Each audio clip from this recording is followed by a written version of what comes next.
There's someone you know, or maybe it's you, who can describe their dream life in extraordinary detail. The business, the income, the version of themselves that finally figured it all out. And when they talk about it, you believe them because they believe them. The passion is real. The vision is vivid. The intention is absolutely genuine. And then nothing changes. Same job, same habits, same life. Weeks turn into months, months stack into years. And the dream just kind of floats there, always referenced, never reached. And here's the thing society gets completely wrong about this. It calls these people lazy, unrealistic, all talk. But that diagnosis is lazy because what's actually happening inside the minds of people with big, beautiful, untouched dreams, it's way more psychologically fascinating than laziness. And honestly, it's a lot more painful. Stay with me. The first thing you need to understand is what your brain does with a dream. When you vividly imagine achieving something, like really picture it, the details, the feeling, the moment, your brain doesn't experience that as fantasy. It experiences it as a preview.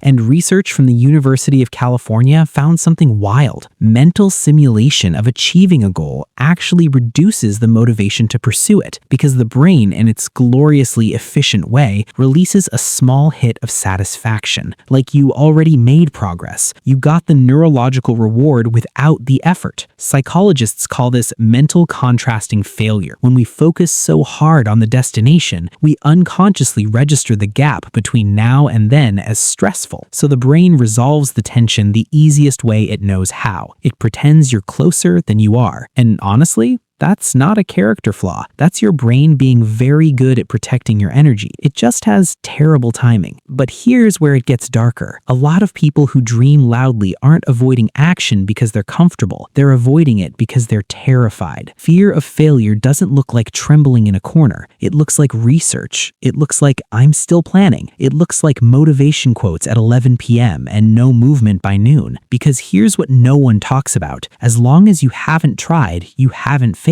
The dream is still perfect. You're still someone who could, and that could is incredibly valuable. It protects the self-image. The moment you actually start, you become someone who is trying, and trying means you might not make it. So the brain does something clever. It keeps you in the preparation phase indefinitely. It gives you the identity of an ambitious person without ever risking proof that you're not. Before you judge yourself for this, understand that this is a deeply human, deeply intelligent survival mechanism. You're not avoiding your dream. You're protecting it. And then there's the right moment myth. You know this one. I'll start when I have more time, more money, more clarity, more confidence. The belief that readiness is a prerequisite for action. Here's something that might genuinely irritate you. Readiness is not a starting condition. It's a result. Research on self-efficacy, which is basically your belief in your own ability to do something, shows it builds through doing, not through waiting. Every time you act, even imperfectly, the brain updates its model of what you're capable of. The version of you who finally feels ready, they got that way by starting before they felt ready, which means waiting to feel ready is literally the one strategy guaranteed not to work. Now let's talk about overthinking, because this one is underrated. There's a reason analysis paralysis is called paralysis. Every time you mentally rehearse a decision, every scenario you run, every potential outcome you calculate, you're spending real cognitive resources. Decision fatigue is neurologically documented. Your prefrontal cortex, the part that handles planning and willpower, depletes with use, just like a muscle. So the person who has spent 3 hours thinking about whether to start a YouTube channel, considering the equipment, the niche, the algorithm,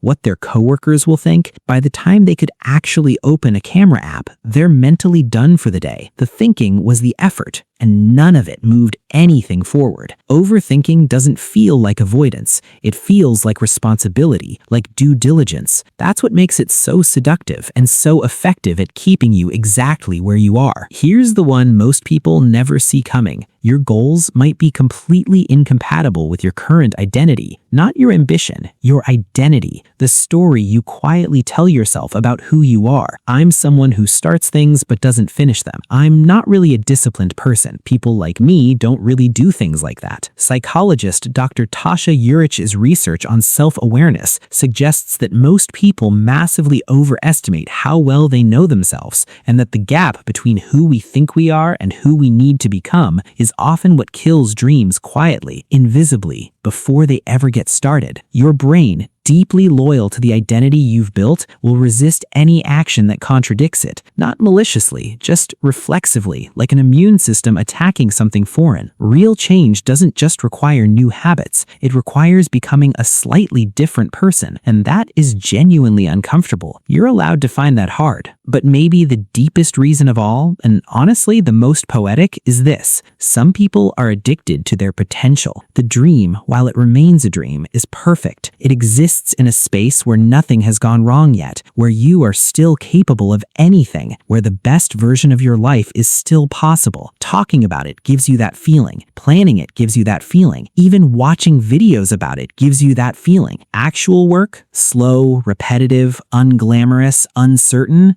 actual work doesn't give you that feeling. It gives you the chance of that feeling, eventually, if you persist long enough. So people stay attached to who they could be, because who they could be is safe and limitless and beautiful, and who they are in the process of becoming is awkward and slow and full of small failures. The potential is clean. The pursuit is messy. Here's the reframe nobody gives you. You were never the problem. Your brain was doing exactly what it was designed to do: protect you, keep you comfortable, keep the dream safe from the risk of reality. But a dream that never gets touched isn't a dream anymore. It's just a story you tell yourself about who you almost were. The people who actually get there aren't smarter. They're not more talented. They just got uncomfortable on purpose and kept going anyway. That's the whole difference. If this hit differently than you expected, like. And if you want to support these deep dives into the psychology of being human, hit that subscribe button. I will see you in the next one. Goodbye.